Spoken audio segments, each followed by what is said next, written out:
Hai, apa kabar semuanya saudara? Shalom bagi saudara, sukacita bagi saudara. Oh, Pak Pendeta kok pembukaannya lebih semangat? Semangat dong, namanya bawa kabar baik, namanya bawa Injil Kerajaan Surga.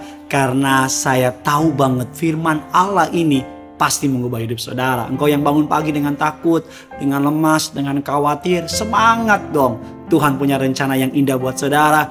Dia mengasihi saudara. Yuk sebelum kita mulai, kita berdoa dulu. By the way, saudara yang belum gosok gigi, belum cuci muka, take your time, pause dulu YouTube-nya saudara, cuci muka, gosok gigi, dan kembali lagi. Yuk sama-sama kita berdoa.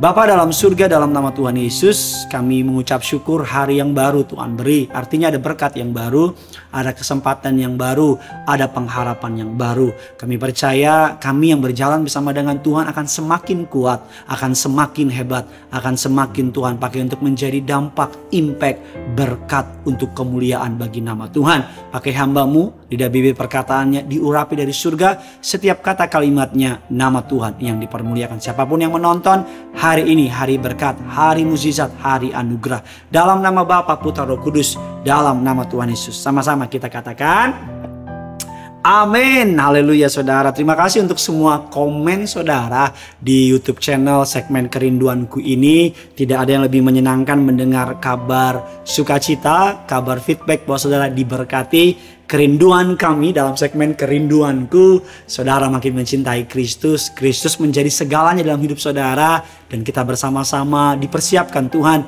untuk berkumpul di bumi suatu hari. Bersama-sama berkumpul di kerajaan surga. Hari ini tema khotbahnya tepat sekali. Sesuai dengan apa yang saya mulai tadi adalah berserah kepada Tuhan. Berserah kepada Tuhan. Mazmur 37 ayat 3 sampai dengan 6 mengatakan demikian. Sudah bisa lihat Alkitab saudara. 37, 3 sampai 6. Percayalah kepada Tuhan dan lakukanlah yang baik. Diamlah di negeri dan berlakulah setia. Dan bergembiralah karena Tuhan, maka Ia akan memberikan kepadamu apa yang diinginkan hatimu. Serahkanlah hidupmu kepada Tuhan, percayalah kepadanya, dan Ia akan bertindak. Ia akan memunculkan kebenaranmu seperti terang, dan hakmu seperti siang. Ayat ini berkali-kali dikatakan percayalah, serahkanlah, percayalah, serahkanlah. Bergembiralah kepada Tuhan. Ayat ini menggambarkan untuk saudara dan saya menyerahkan hidupmu sepenuhnya kepada Tuhan. Tidak ada hidup yang paling stres, hidup yang paling menegangkan, stressful, menakutkan ketika kita berusaha memegang kendali dalam hidup kita. Karena sesungguhnya kita manusia nggak bisa mengendalikan. Satu-satunya yang bisa kita kendalikan dalam hidup ini adalah pikiran kita dan hati kita. Perkataan orang, perbuatan orang, respon orang terhadap kita itu di luar kendali kita. Anak kita, istri kita, suami kita, bahkan pekerjaan kita juga di luar kendali kita. Karena ada begitu banyak orang di luar kita. Yang bisa saudara kendalikan adalah apa? Hatimu dan pikiranmu. Serahkan hatimu sama Tuhan, serahkan pikiranmu sama Tuhan. Kalau engkau takut hari-hari ini, khawatir hari-hari, Alkitab katakan serahkanlah kekhawatiranmu kepada Tuhan.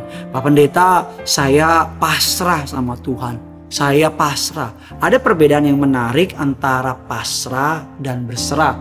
Keduanya kelihatan rohani, tapi sesungguhnya mengandung arti yang sangat berbeda. Pasrah, saudara, artinya menyerah. Pasrah artinya tidak berbuat apa-apa. Serah deh, gue udah pasrah. Pasrah artinya berpikiran negatif, cenderung pesimis. Pasrah, kehilangan pengharapan, bahkan tidak sedikit muncul niat bunuh diri. Itu pasrah. Lalu berserah apa Pak Pendeta? Ini bedanya. Berserah turut dan mengikuti kehendak Tuhan dalam hidupnya. Dia berserah, kemana Tuhan bawa, dia turut dan dia ikut. Berserah artinya percaya, menyandarkan hidup pada rencana dan pimpinan Tuhan. Berserah, berpikiran positif. Berserah, mempunyai semangat hidup yang tinggi dan yakin akan pemeliharaan Tuhan dalam hidupnya. Apa caranya? Bagaimana caranya berserah kepada Tuhan? Yang pertama adalah Injil Lukas 9 ayatnya yang ke-23. Katanya kepada mereka, setiap orang yang mau mengikuti aku, ia harus menyangkal dirinya, memikul salibnya setiap hari mengikuti aku. Orang yang mau hidupnya bersalah kepada Tuhan, Alkitab katakan yang pertama adalah mati untuk hidup kita, hidup untuk nama Tuhan.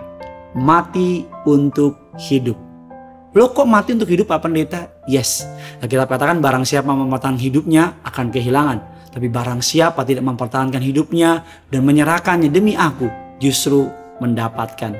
Serahkan semua hakmu, serahkan semua kekuatan kemampuan saudara, matikan kedaginganmu. Biar Tuhan yang hidup dalam hidup saudara. Berani bilang sama Tuhan, batalkan rencanaku, batalkan agendaku, batalkan semua kerinduanku kalau bertentangan dengan agenda, kerinduan, dan rencana Tuhan. Mati untuk hidup. Yang kedua, rahasia hidup berserah. Kita katakan yang kedua, kita katakan demikian. Mazmur 31 ayatnya yang ke-6. Ke dalam tanganmu lah kuserahkan nyawaku, engkau membebaskan aku, ya Tuhan Allah yang setia.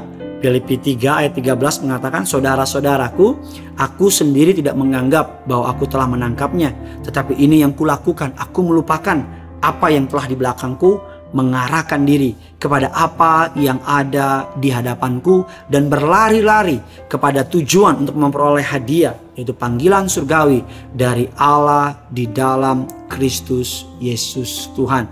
Yang pertama, untuk hidup berserah kepada Tuhan, mati untuk hidup.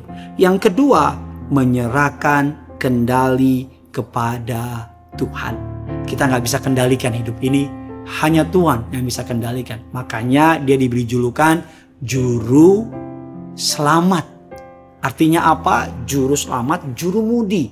Biarkan dia yang menyetir mobil saudara, biarkan dia menjalani kendaraan saudara, hidup, rumah tangga, usaha, bisnis saudara. Dia akan membawa saudara ke air yang tenang, rumput yang hijau, membaringkan engkau, dan akan mengenyangkan engkau.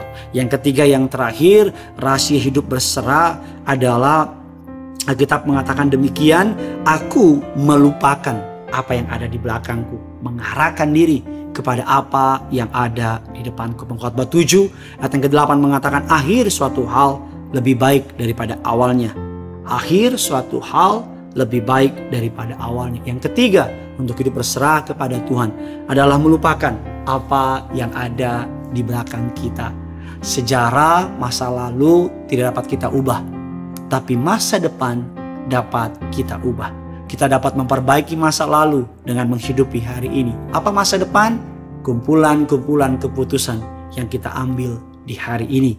Saya percaya ketika engkau menyerahkan bisnismu, usahamu, kesehatanmu, rumah tanggamu, masa mudamu ke dalam tangan Tuhan yang kuat, maka dia akan membuat usahamu, bisnis pekerjaan saudara menjadi diberkati Tuhan. Bagikan kabar baik ini sebanyak mungkin kepada orang-orang yang saudara kenal, biar mereka juga merasakan kabar sukacita ini. Bilang sama mereka, gue punya firman Tuhan yang luar biasa, judulnya berserah kepada Tuhan. Komentar di bawah, ceritakan tentang kehidupan saudara, dan ceritakan apa yang sedang engkau takuti, dan serahkan kepada Tuhan. Biar kami bersama dengan tim mendoakan saudara yang punya surga.